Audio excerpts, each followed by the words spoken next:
गुर्दे ख़राब होने की अलामात क्या हैं? जो गुर्दे की दायमी बीमारी है, जब वो डेवलप होना शुरू होती है तो यूजुअली हम ये कहते हैं कि साइलेंट डिजीज़ है। शुरू में तो आपको पता ही नहीं लगता, और जब गुर्दे खासी हद तक डैमेज हो चुके होते हैं तब सिम्टम्स उस वक्त आना शुरू होते हैं। जब किडनी फेलियर की तरफ इंसान जाता है तो बॉडी पे उसका क्या इफेक्ट होता है? उसको किन किन मराहिल से गुजरना पड़ता है? तो बोन्स वीक होना शुरू हो जाती हैं, उसे हम कहते हैं मिनरल बोन डिजीज़, जिसमें एसिड और मेटाबॉलिज्म और टॉक्सिन जिसमें डेवलप होना शुरू हो जाते हैं, जिससे हार्ट इफेक्ट होता है और हार्ट रिदम इफेक्ट हो सकता है, फिर सांस के मसाइल और सारी चीज़ें इफेक्ट होना शुरू हो जाती हैं। तड़फता था जैसे मछली तड़फती है पानी के बगैर। बिल्कुल तो ठीक। क्या वाकई इतनी इंटेंसिव ये पेन होती है? जी, ख़ास तौर पे जब वो स्टोन्स बड़े हों, उसे हम कहते हैं हाइड्रोनेफ्रोसिस, राह में रुकावट बनते हैं, वहाँ जब ब्लॉकेज कॉज कर रहे होते हैं तो स्टोन बहुत पेनफुल होता है। और ख़ास तौर पे यूरेटर में जो पेशाब की नाली होती है जो किडनी को ब्लैडर के साथ यूरिन मसाने के साथ कनेक्ट कर रही होती है, उसमें जो स्टोन्स आके ब्लॉकेज कॉज करते हैं तो बहुत ज़्यादा पेन होती है। फिर जितना टकाटक बन रहा है ना, ये आपके स्टोन फॉर्मेशन में मेजर रोल प्ले करता है। ना करें डॉक्टर साहब। और सबसे बढ़ के जिनको स्टोन का मसला है, चाय को अवॉइड करें। अगर आप ट्रांसप्लांट की तरफ जा रहे हैं और तब तक जो है आप डायलिसिस करवाते हैं, लेकिन पाकिस्तान में ये है कि वो करवाते रहते हैं, उसके साथ बंदे की मौत पाकि हो जाती है। अगर डायलिसिस पे है तो डायलिसिस के अलावा तो कोई अल्टरनेटिव है नहीं। इस बारे में एक बात मैं बताऊंगा, जितना अरसा कम आप डायलिसिस पे रहेंगे उतना आपके लिए बेहतर है।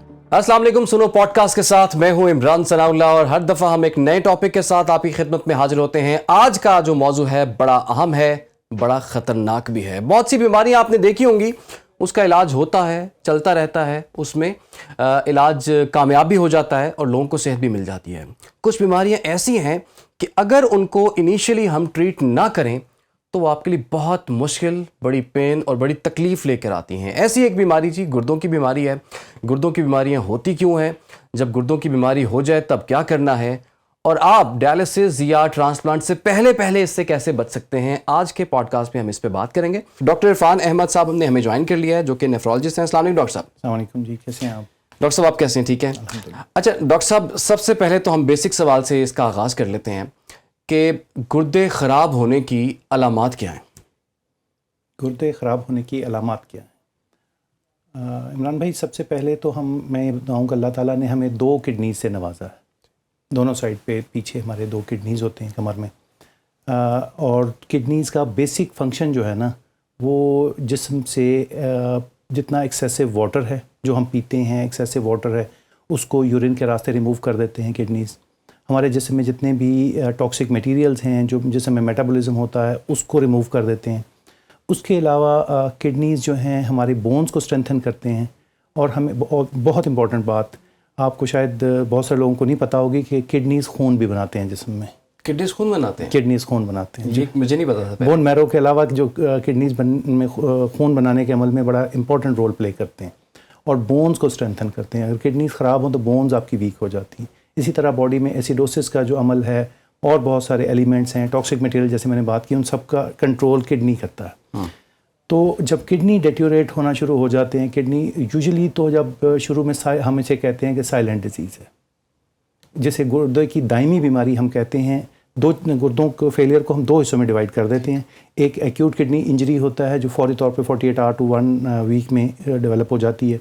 उसमें तो एक्यूट किडनी शट डाउन होते हैं, फौरी तौर पे कोई और डिजीज़, कोई और वजह कॉज होती है। वो वही है कि जिसको हम ट्रीट कर सकते हैं।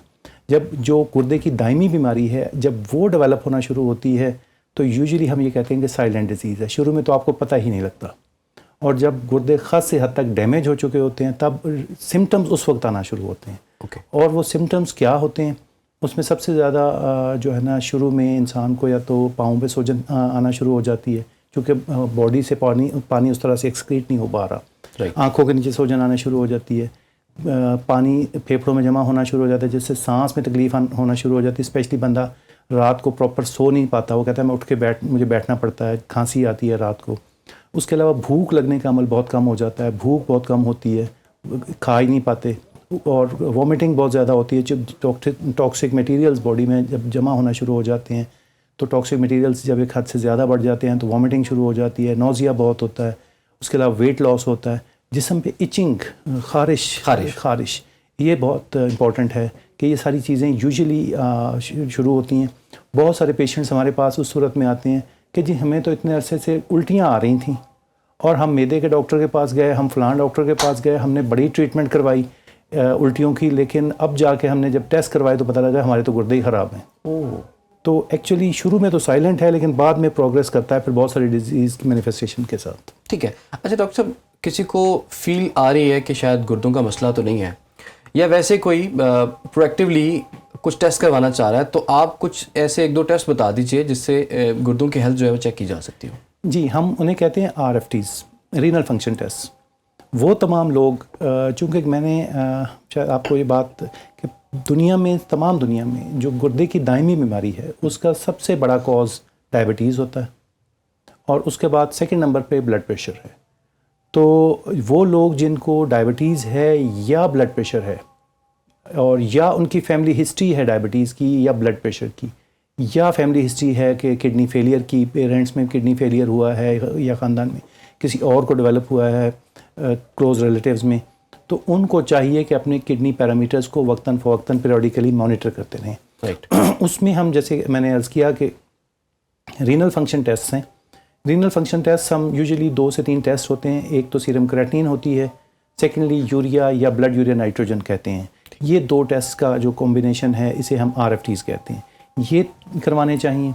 उसके अलावा यूरिन का कंप्लीट एग्जामिनेशन करवाना चाहिए अगर डायबिटिक है, उसमें देखने के लिए कि उसमें प्रोटीन्स तो नहीं आ रही, और अल्ट्रासाउंड किडनीज। राइट। ये इंपॉर्टेंट है, ख़ास तौर पे RFTs और यूरिन कंप्लीट। ठीक है। अच्छा, बड़े लोग ये भी बताते हैं कि जी यूरिन का जो कलर है ना, वो भी आपकी किडनी हेल्थ का बता रहा होता है कि उसमें कितना प्रॉब्लम है, कहीं कोई उसमें बहुत जर्द है या ऑरेंज टाइप है, तो ये इसमें थोड़ा सा बताइएगा।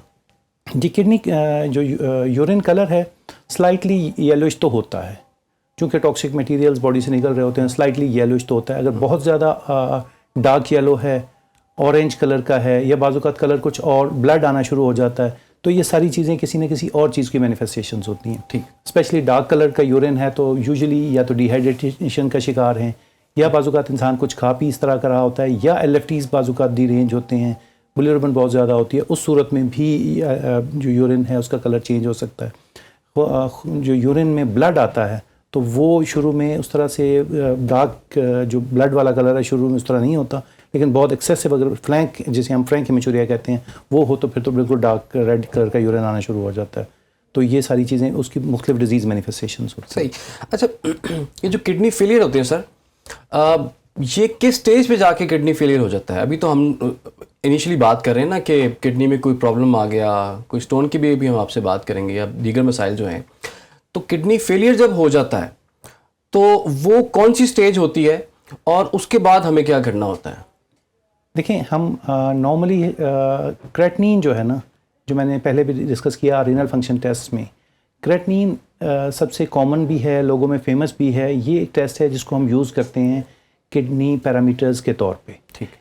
क्रेटिनिन बॉडी में मसल्स के ब्रेकडाउन से बनता है। हमारा जो मसल्स ब्रेकडाउन है उससे ब्रेकडाउन मेटाबॉलिज्म से क्रेटिनिन ब्लड में आता है, और यूजुअली किडनीज़ जो हैं सारा का सारा जो क्रेटिनिन ब्लड में बन रहा जब आता है तो उसको यूरिन के रास्ते बॉडी से एक्सक्रीट कर देते हैं। तो क्रेटिनिन का लेवल नॉर्मली जो है ब्लड में नॉर्मल रहता है। नॉर्मल हम लेवल यूजुअली ले लेते हैं 0.7 से 1.1, 1.2, डिफरेंट लैब्स की डिफरेंट वेरिएशंस हैं, मेल और फीमेल में फिर उनकी ज़्यादा वेरिएशंस हैं थोड़ी सी। तो क्रेटिनिन लेवल की बेस पे हम गुर्दे के फंक्शंस को जज करते हैं। जब गुर्दे के फंक्शंस प्रॉपर नहीं रहते, गुर्दे के फंक्शंस डेट्यूरेट होना शुरू हो जाते हैं, गुर्दा प्रॉपरली काम नहीं करता, तो क्रेटिनिन को बॉडी से, ब्लड से वो एक्सक्रीट नहीं कर पाता, वॉश नहीं कर पाता यूरिन के रास्ते। तो क्रेटिनिन का लेवल बॉडी में नॉर्मल से एबनॉर्मल की तरफ मतलब बढ़ना शुरू हो जाता है। जब 1.1 या 1.2 जितना भी नॉर्मल लेवल है, जब उससे ज़्यादा होना शुरू हो जाएगा क्रेटिनिन, तो डेफिनेटली कि किडनीज़ में के फंक्शनिंग इम्पेयर हो चुकी है। अब हम अगर सिंपली अगर कहें कि 1 है क्रेटिनिन, नॉर्मल एक नॉर्मल इंसान का 1 है, अगर वो 2 हो जाता है तो यूजुअली हम ये कहेंगे कि आपके किडनीज़ 50% पे आ गए हैं। तो इस तरह नॉर्मली हम इसकी बेस पे, क्रेटिनिन के बेस पे, उसमें मुख्तलिफ फार्मूलाज हैं, उसमें मेल और फीमेल का जेंडर डिफरेंस होता है, फिर बाज़ पुराने फार्मूलाज में रेस और वेट और बहुत सारी और चीज़ें थीं। तो इन सारी चीज़ों को देखते हुए हम एक किडनी का फंक्शन जिसे GFR कहते हैं, estimated GFR, glomerular filtration rate, उसकी बेस पे किडनी के फंक्शनिंग डिटरमिन करते हैं। और वो यूजुअली बेस कर रहा होता है क्रेटिनिन पे और आपके मैंने जिस तरह बाकी सारे एलिमेंट्स बताए हैं।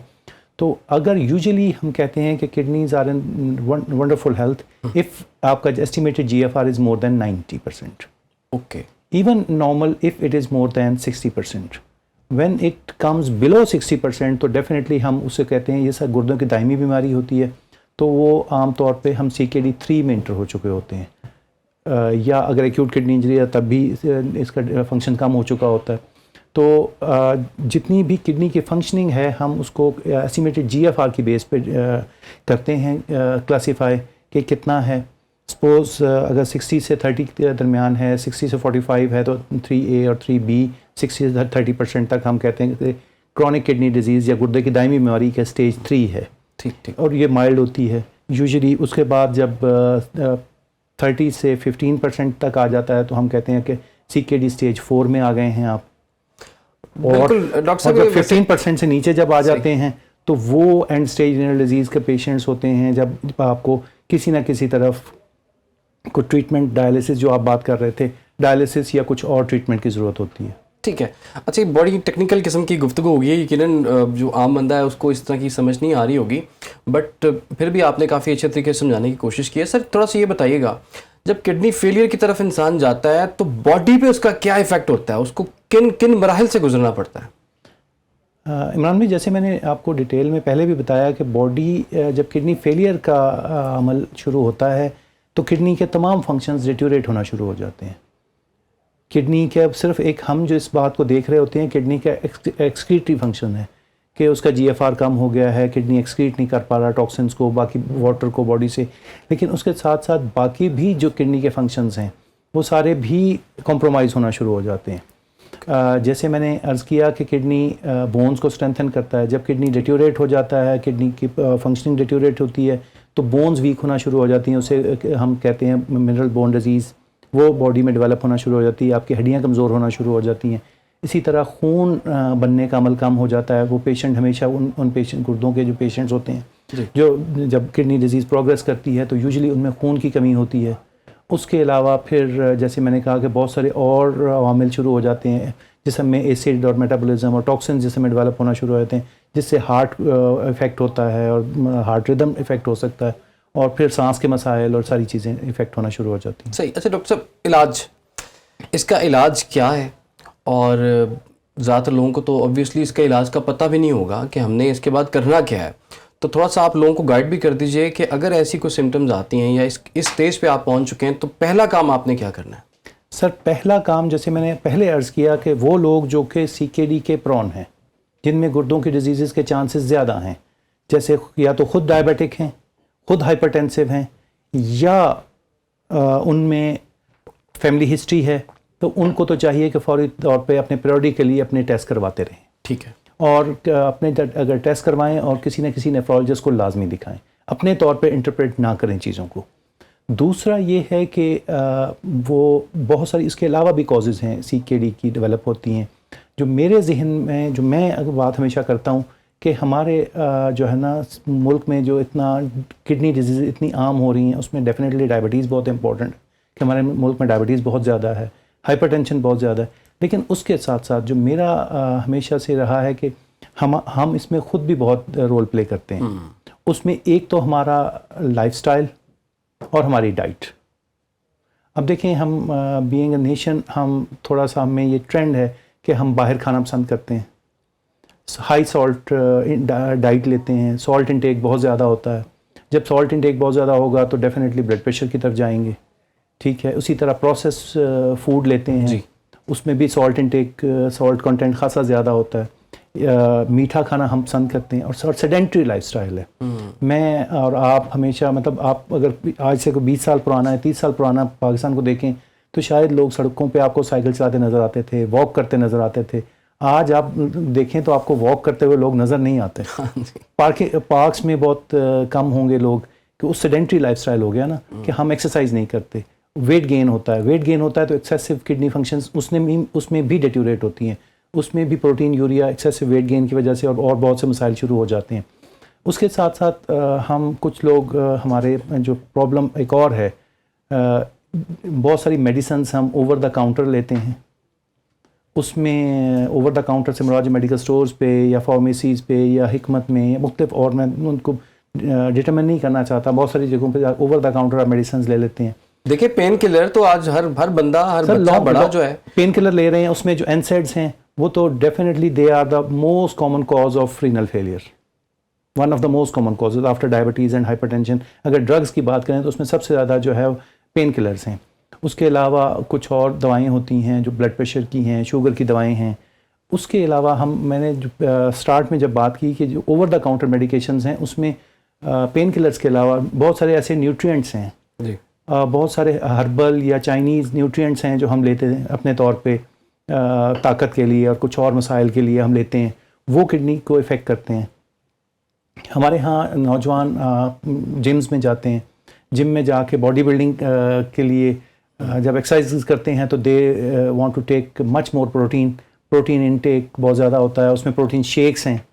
तो अल्टीमेटली जितनी भी प्रोटीन है that has to be excreted from the kidney, तो वो किडनी को इफेक्ट करते हैं। वो तो अपनी एनर्जी के लिए प्रोटीन इनटेक बढ़ा रहे होते हैं, प्रोटीन शेक्स ले रहे होते हैं और हर जगह ले रहे होते हैं, तो आप कह रहे हैं वो नहीं लेने चाहिए? सर एक्सेसिव प्रोटीन नहीं लेनी चाहिए, आप नॉर्मल डाइट लें। मतलब नॉर्मली हम ये कह सकते हैं कि 1 ग्राम पर केजी आप ले लें पर डे। एक्सेसिव जब आप प्रोटीन लेते हैं मसल बिल्ड करने के लिए, तो जितनी भी प्रोटीन लेंगे that has to be excreted from the kidney. और हमारे पास बहुत सारे ऐसे पेशेंट्स आते हैं जिनके किडनीज इसीलिए डिटीरिएट हुए कि वो एक्सेसिव प्रोटीन्स ले रहे थे। जब उनके हमने प्रोटीन्स बंद की तो किडनी फंक्शंस कुछ ना कुछ इम्प्रूव कर गया, तो ये एक फैक्टर भी है। उसके अलावा जैसे आपने शुरू में स्टोन्स की बात की है, स्टोन्स और पेशाब के बहाव में रुकावट कहीं पे भी आती है। जैसे उम्ररसीदा अफराद में प्रोस्टेट का इशू होता है। हाँ जी, जब मेल में ख़ास तौर पे प्रोस्टेट का इशू है, फीमेल में भी बाज़-औक़ात यूरिन के बहाव में बाज़-औक़ात स्टोन्स होते हैं। जब वो स्टोन्स जो हैं वो इटसेल्फ पेशाब का बहाव बंद करते हैं और वो लॉन्ग टर्म अगर हो तो that can lead to renal failure also. Okay. अच्छा, ये जो UTI है आजकल बड़ा कॉमन चल रहा है जी, इसकी कोई रीजंस थोड़ी सी हमें बता दें कि इससे किस तरह से बचा जा सकता है, क्योंकि आपने एक वो भी बता दिया कि अगर स्टोन आ जाता है तो अगर वो उसका रास्ता उसे नहीं मिल रहा तो वो कहीं डैमेज करेगा। तो UTI का इस किडनी फेलियर के साथ या किडनी डिजीज़ के साथ कितना लिंक है और इससे हम किस तरह से बच सकते हैं? UTI देखें, इन्फेक्शंस इटसेल्फ कोई भी इन्फेक्शंस हैं, ख़ास तौर पे अगर UTI है तो that can impair renal parameters, renal failure की तरफ हम। और UTI रीनल फेलियर भी AKI भी कॉज करेगा, लॉन्ग टर्म रीनल फेलियर भी कॉज कर सकता है। और उसके अलावा बहुत सारी ऐसी UTIs में बहुत सारे एक ख़ास टाइप ऑफ स्टोन्स होते हैं, वो स्टोन्स डेवलप होना शुरू हो जाते हैं, वो स्टोन्स भी डेवलप हो सकते हैं। अच्छा, ये जो किडनी स्टोन्स होते हैं सर, इसकी भी कोई टाइप्स होती हैं कि 1, 2, 3 किस्म के टाइप्स हैं? कुछ अच्छे स्टोन हैं, कोई बुरे स्टोन हैं, कुछ जल्दी निकल जाएंगे, कोई आपको तंग करेंगे? जी, कुछ टाइप्स हैं स्टोन्स की, अच्छे बुरे तो सारे ही बुरे ही हैं जो किडनी में और ट्रैक में आ गए हैं। जब वो ख़ास तौर पे ब्लॉकेज कॉज करते हैं तो सारे स्टोन ही बुरे हैं। अब उस टाइम तक किसी हद तक बर्दाश्त किए जा सकते हैं अगर वो यूरिनरी ट्रैक को ब्लॉक नहीं कर रहे, किडनी में ऐसी जगह पड़े हैं जहाँ वो कोई ब्लॉकेज कॉज नहीं कर रहे। तो स्टोन्स की एक्चुअली हम 3-4 तरह के स्टोन्स को डिवाइड करते हैं। उसमें कैल्शियम स्टोन्स होते हैं, मोस्ट कॉमन ऑक्जेलेट स्टोन्स होते हैं। कैल्शियम ऑक्जेलेट स्टोन्स यूजुअली बड़े कॉमन हैं। यूरिक एसिड स्टोन्स हैं। और अगेन फिर आपने जो बात की है इन्फेक्शस के कॉजेज़ की वजह से कुछ स्टोन डेवलप हो जाते हैं, कुछ मेटाबॉलिज्म के इफ़ेक्ट की वजह से सिस्टीन स्टोन और इस तरह के स्टोन्स भी डेवलप होते हैं। तो ये डिफरेंट काइंड्स हैं स्टोन्स की। और ये हमारे यहाँ जो बहुत ज़्यादा प्रेवलेंट है वो कैल्शियम ऑक्जेलेट स्टोन्स होते हैं। सही। अच्छा, ये हम देख रहे होते हैं कि बड़े यंग लोगों में भी ये स्टोन्स का मसला उनको शुरू हो गया है। और दूसरा एक चीज़ होती है कि पेन इसमें बड़ी होती है। अभी आपसे बात करने से पहले ही हमारे कुछ यहाँ कलीग बैठे हुए थे, वो ये कह रहे थे मैं छत से बज रहा था जब मुझे पेन हो रही थी। वो एक बंदे ने भी, हमारे एक कलीग ही हैं जो कैमरामैन साहब हैं, वो ये बता रहे थे कि जनाब जब पेन होती है तो मैं ऐसे तड़फता था जैसे मछली तड़फती है पानी के बगैर। बिल्कुल। तो क्या वाकई इतनी इंटेंसिव ये पेन होती है? जी, ख़ास तौर पे जब वो स्टोन्स बड़े हों और वो जैसे मैंने कहा कि उसे हम कहते हैं हाइड्रोनेफ्रोसिस या पेशाब के राह में रुकावट बनते हैं, वहाँ जब ब्लॉकेज कॉज कर रहे होते हैं तो स्टोन बहुत पेनफुल होता है। और ख़ास तौर पे यूरेटर में जो पेशाब की नाली होती है जो किडनी को ब्लैडर के साथ यूरिन मसाने के साथ कनेक्ट कर रही होती है, उसमें जो स्टोन्स आके ब्लॉकेज कॉज करते हैं तो बहुत ज़्यादा पेन होती है फिर। और यूजुअली उसके लिए तो पेन किलर्स भी बाज़ औक़ात काम नहीं कर रहे होते और थोड़ी थोड़ी देर बाद वेव्स आती हैं इसकी पेन की। तो सर उसमें क्या करना चाहिए फिर? उसका इलाज आप ये बताइए। कुछ लोग जो है ना, बड़े लोग आपको नज़र आएंगे दाएं बाएं, आपके पास भी आते होंगे कि हमें होम्योपैथिक, हमने वो कुछ ड्रॉप्स लिए, कोई मेडिसिन ली, उससे वो मसला हल हो गया। तो आप इसका थोड़ा सा हमें एक व्यू दीजिए। इमरान भाई, होम्योपैथिक हमें भी पेशेंट्स आते हैं, कहते हैं, देखें I am not expert in homeopathic, तो मैं उस पे कमेंट नहीं करना चाहता। डेफिनेटली लोग आके कहते हैं कि होम्योपैथिक से स्टोन्स निकल गए, उनके ड्रॉप्स लिए स्टोन निकल गए। अगर निकल जाते हैं तो वेल एंड गुड, लेकिन हमारे यहाँ जो हमारे मेडिसिन में तरीका इलाज है उसमें दो चीज़ें होती हैं। एक तो स्टोन की लोकेशन कहाँ पे है। अगर किडनी के अंदर है और नॉन ऑब्स्ट्रक्टिव स्टोन है तो पेन यूजुअली उस तरह का कॉज नहीं करता, डल पेन होता है यहाँ फ्लैंक्स में पीछे। लेकिन जो स्टोन मैंने जैसे बताया यूरेटर में आ जाता है और बड़ा स्टोन होता है और वो 2-3 जगहों पे ब्लॉकेज कॉज कर सकता है आके। जब वो ब्लॉकेज कॉज करता है तो फिर तो बहुत ज़्यादा पेन होता है। अब अगर तो पेन को, स्टोन का साइज़ हम देख लेते हैं और उसकी लोकेशन देख लेते हैं। अगर तो इस तरह का हो कि स्टोन निकल सकता हो तो हम मेडिसिन के थ्रू पेन किलर भी दे देते हैं, बाकी मेडिसिन के थ्रू भी उसको कोशिश करते हैं कि मेडिसिन के थ्रू पास आउट हो जाए। लेकिन अगर वो स्टोन इतना बड़ा है और ऐसी जगह पे ऑब्स्ट्रक्टेड है जो स्टोन निकल नहीं सकता, तो फिर उसके लिए सर्जरी यूजुअली होती है। और आमतौर पे यूआरएस वगैरह, अब तो इस तरह मिनिमल इन्वेसिव प्रोसीजर्स आ गए जिसमें उस तरह की जो पुरानी सर्जरी का जो हमारे ज़हन में कॉन्सेप्ट है वो नहीं होता। पेशाब की नाली के थ्रू जाके स्टोन को तोड़ा जा सकता है, ब्रेक किया जा सकता है, रिमूव किया जा सकता है, स्टंट डाले जा सकते हैं, तो वो पेशेंट उसके बाद रिलीफ हो जाता है। और ये सर्जरी सेफ़ है? जी सेफ़ है। इसके बाद कोई आफ्टर केयर क्या है इसकी सर? देखें, स्टोन फॉर्मेशन तो मैंने जैसे आपको अर्ज़ किया कि उसके तो कॉजेज़ पहले ही मैं डिस्कस कर चुका हूँ, डिफरेंट चीज़ें हैं जिसमें सबसे ज़्यादा मेरा ख्याल है स्टोन फॉर्मेशन में सबसे ज़्यादा जो इम्पोर्टेंट है वो एक तो आपका स्टोन फॉर्मेशन से पहले आपका फ्लूइड इनटेक, इन्वायरमेंट। और इन्वायरमेंट में जैसे गर्मियाँ हैं, फ्लूइड इनटेक बहुत कम है। वो लोग जो धूप में काम करते हैं, गर्म मौसम में काम करते हैं, हमारे साउथ पंजाब की साइड पे अगर देखें तो वहाँ स्टोन डिजीज़ ज़्यादा होती हैं एज़ कम्पेयर टू इस रीजन के। सर्दियों में भी उन लोगों को स्टोन के पेन होते हैं जो फ्लूइड इनटेक नहीं करते और हीटर वगैरह के आगे बैठे रहते हैं, तब आखिर में पेन डेवलप हो जाता है। या उसके अलावा यूजुअली बहुत ज़्यादा जो स्टोन डिपेंडेंट है, स्टोन के कॉजेज़ में जो मैंने पहले भी डिस्कस किया, उसमें सबसे पहली जो मेजर कॉज है ना स्टोन डेवलपमेंट की, वो आपकी डाइट है। और डाइट में नमक है। डाइट में नमक है? नमक है। नमक का इस्तेमाल जो है ना, जितना ज़्यादा नमक लेंगे स्टोन फॉर्मेशन ज़्यादा होगी। चावल भी तो है ना? जी हाँ, बिल्कुल। हमारे यहाँ मिथ है बहुत ज़्यादा ये कि चावल खाने से स्टोन डेवलप होते हैं, जबकि ऐसा होता नहीं है। आप ये कह रहे हैं चावल खाने से स्टोन डेवलप नहीं होते? जी नहीं। और जो लोग ये घर वाले हमें सब कह के रोक देते हैं कि आज चावल नहीं बनेंगे क्योंकि इससे स्टोन होता है, तो इससे कुछ नहीं होता? इससे कुछ नहीं होता। सेम इज़ द केस, बहुत सारे पेशेंट्स हमारे पास आते हैं, उनको पता होता है कि फ़लाने को कैल्शियम स्टोन डेवलप हो गया, या मुझे पहले निकले थे तो कैल्शियम स्टोन थे, तो वो दूध नहीं पी रहे होते, या कैल्शियम के जो बाकी कैल्शियम कंटेनिंग फूड्स हैं जैसे दही है या योगर्ट से और चीज़ है वो नहीं ले रहे होते। यूजुअली उनको रिस्ट्रिक्ट करने की ज़रूरत नहीं है। जो रिस्ट्रिक्शंस की ज़रूरत है वो नमक है, नमक कम इस्तेमाल करना चाहिए।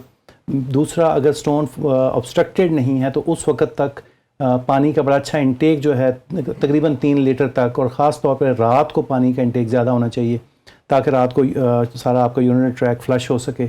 आप पानी ज़्यादा पियेंगे, रात को 1-2 दफ़ा उठेंगे, सारा यूरिनरी ट्रैक फ्लश हो जाएगा, तो जो पार्टिकल्स हैं वो बैठेंगे नहीं टू डेवलप स्टोन्स। अच्छा। और उसके अलावा सबसे इम्पॉर्टेंट बात, हमारी डाइट में बहुत सारी ऐसी चीज़ें हैं जो कि स्टोन फॉर्मेशन कॉज करती हैं। ठीक है, और ये मुझे ज़रा बताएं, पहले तो हम आपसे ये पूछेंगे कि कौन सी डाइट लेनी चाहिए, वो तो आपने कुछ चीज़ें बता भी दी हैं, अब कौन सी नहीं लेनी चाहिए? अगर स्टोन के हवाले से बात करते हैं तो स्टोन के हवाले से सबसे ज़्यादा जो मैंने बात की नमक, उसके बाद ऑर्गन मीट। ऑर्गन मीट में जैसे हम मगज़ खाने के बहुत शौकीन हैं, कलेजी, फिफरे, ये सारी चीज़ें जितना टकाटक बन रहा है ना, ये आपके स्टोन फॉर्मेशन में मेजर रोल प्ले करता है। ना करें डॉक्टर साहब। अब अगर किसी को स्टोन की बीमारी है, खाएं, ज़रूर खाएं।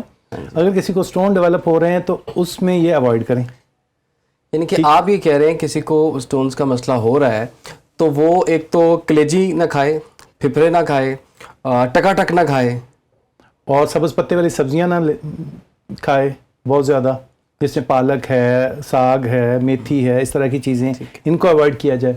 और सबसे बढ़ के जिनको स्टोन का मसला है, चाय को अवॉइड करें। चाय चाय भी नहीं पी सकते? जो स्टोन फॉर्मेशन में चाय एक मेजर रोल प्ले करती है।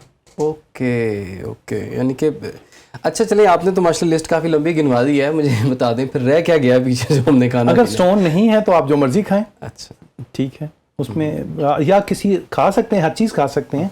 अब बंद तो कोई चीज़ नहीं, ख़त्म तो कोई चीज़ नहीं होती, रिस्ट्रिक्टेड क्वांटिटीज़ में और किसी हद तक लिमिट के अंदर रह के खाएं। एक्सेसिव जब लिमिट से ज़्यादा हम खाते हैं तो तभी प्रॉब्लम कॉज होते हैं। अच्छा डॉक्टर साहब, अभी आपने बात की कि रात को पानी ज़्यादा पिए ताकि आपको उसको अगर clear स्टोन out हो। आपके स्टोन फॉर्मेशन होती है, स्टोन की डिजीज़ है, लेकिन ऑब्स्ट्रक्टेड स्टोन नहीं है उस सूरत में, लेकिन अगर स्टोन ऑलरेडी कहीं ऑब्स्ट्रक्टेड है, उसकी वजह से ब्लॉकेज हो गया, तो उस सूरत में तो फिर हम नहीं कहते उस वक्त के बहुत ज़्यादा पानी पिएं।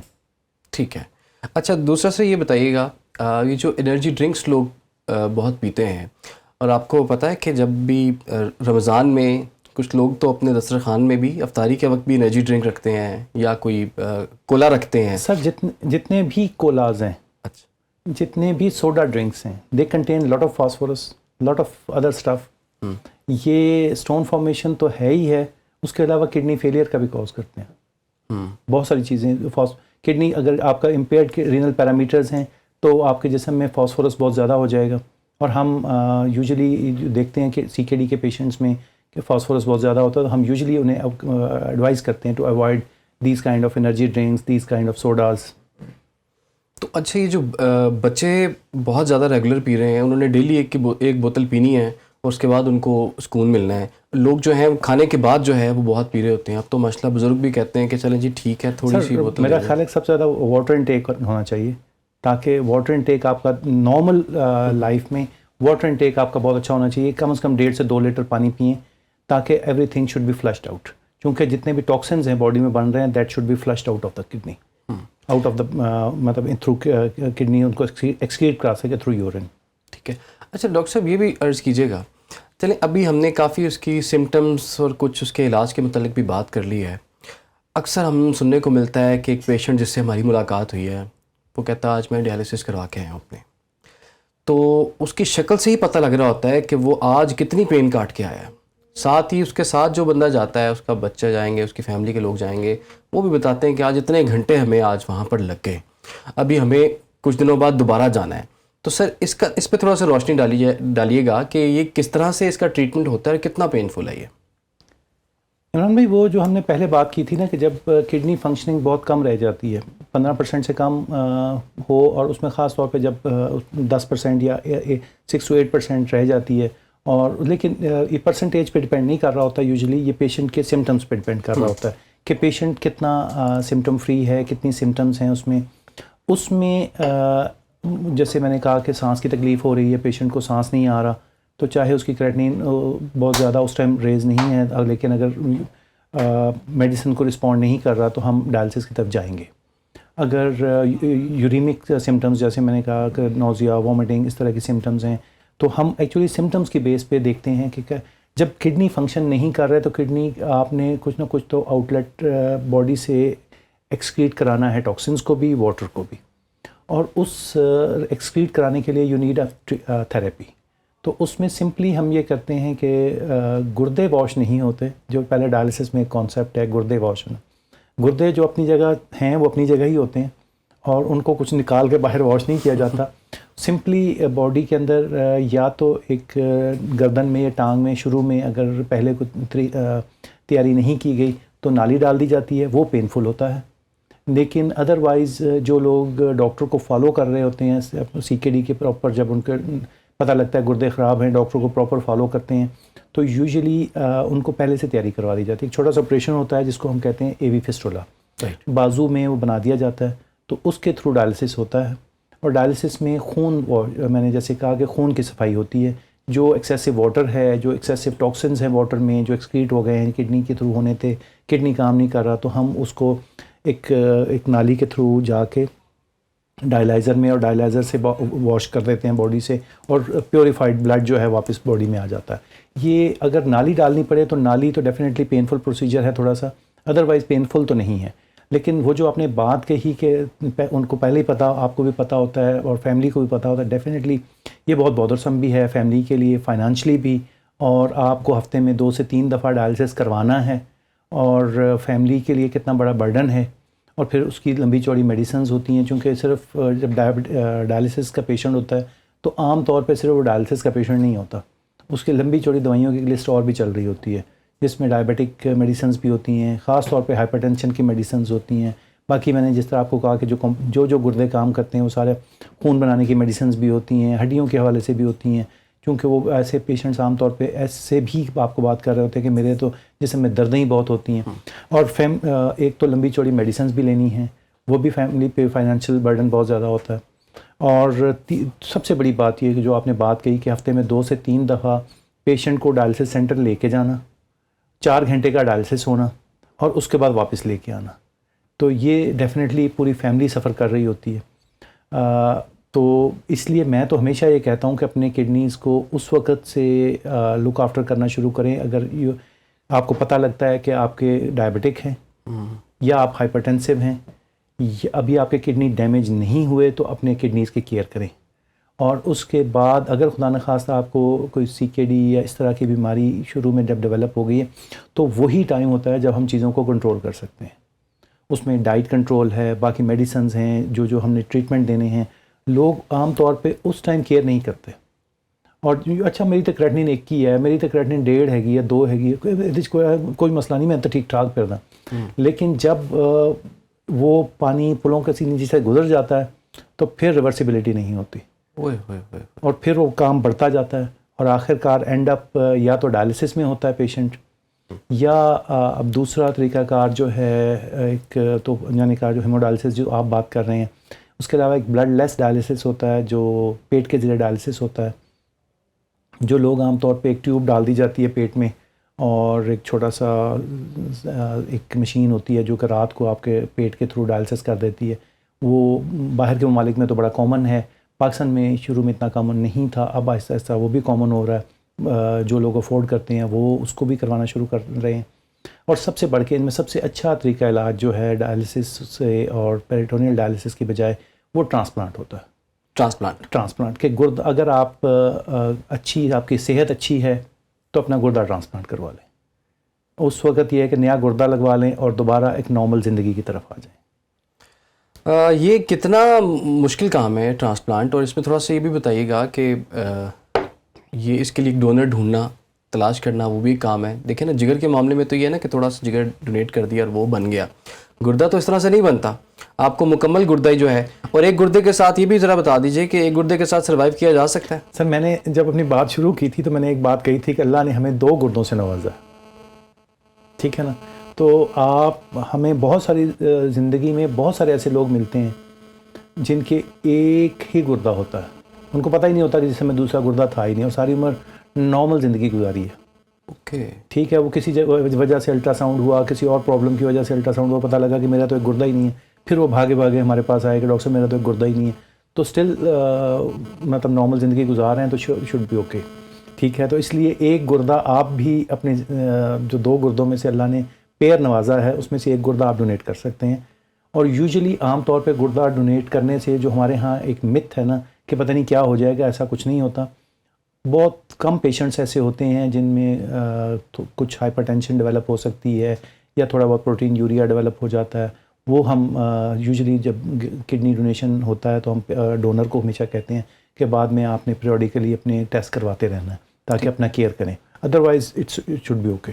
अच्छा डॉक्टर साहब, कितना फाइनेंशियल बर्डन कितना आता है जब आप ट्रांसप्लांट की तरफ जाते हैं? क्योंकि ऑब्वियसली देखें, बड़े लोग होंगे जो कि इस वक्त डायलिसिस चल रहे होंगे, और कुछ लोग तो ये भी कहते हैं कि पाकिस्तान में रूटीन में डायलिसिस जो है वो कर ही जाते हैं। हालांकि ये चीज़ जो है वो उस मतलब प्रिपरेशन के लिए टाइम लेते हैं कि अगर आप ट्रांसप्लांट की तरफ जा रहे हैं और तब तक जो है आप डायलिसिस करवाते हैं, लेकिन पाकिस्तान में ये है कि वो करवाते रहते हैं, उसके साथ बंदे की मौत वाक़ई हो जाती है। सर, डायलिसिस के अलावा तो कोई अगर डायलिसिस पे है तो डायलिसिस के अलावा तो कोई अल्टरनेटिव है नहीं। लेकिन अगर ट्रांसप्लांट की ऑप्शन है और बंदे की सेहत अच्छी है और शुरू में, जैसे मैंने कहा कि शुरू में ही ट्रांसप्लांट करवा लें, या जब पेशेंट डायलिसिस पे आता है, बहुत सारी दुनिया तो प्रीएम्प्टिव ट्रांसप्लांट करा लेती है। जब उनके किडनीज डैमेज होना शुरू होते हैं तो किसी हद तक जब देखते हैं कि किडनी क्रेटिनिन इस लेवल तक आ गई है कि हमें आगे मज़ीद डेट्यूरेट होगी, तो डायलिसिस से बहुत पहले ट्रांसप्लांट करवा लेते हैं, जिसे हम प्रीएम्प्टिव ट्रांसप्लांट कहते हैं। और कुछ लोग जैसे जिनका डायलिसिस स्टार्ट होता है, डायलिसिस स्टार्ट होने के बाद ट्रांसप्लांट करवा लेते हैं। इस बारे में एक बात मैं बताऊं कि जितना अरसा कम आप डायलिसिस पे रहेंगे उतना आपके लिए बेहतर है, क्योंकि डायलिसिस की सूरत में ट्रांसप्लांट अगर करवाएंगे बाद में तो कुछ कॉम्प्लिकेशंस और हो चुकी होती हैं, ब्लड वेसल्स में और कुछ और चीज़ों में कॉम्प्लिकेशंस डेवलप हो चुकी होती हैं। तो कम से कम डायलिसिस पे रहें। ट्रांसप्लांट की सूरत में किडनी अगर डोनर आपको मिल जाता है। अब आपने बात किया कि डोनर कौन, तो पाकिस्तान में जो पाकिस्तान के रूल्स के मुताबिक आपके फर्स्ट डिग्री रिलेटिव्स आपको किडनी डोनेट कर सकते हैं, जो 18 साल से 60 साल के दरमियान होने चाहिए।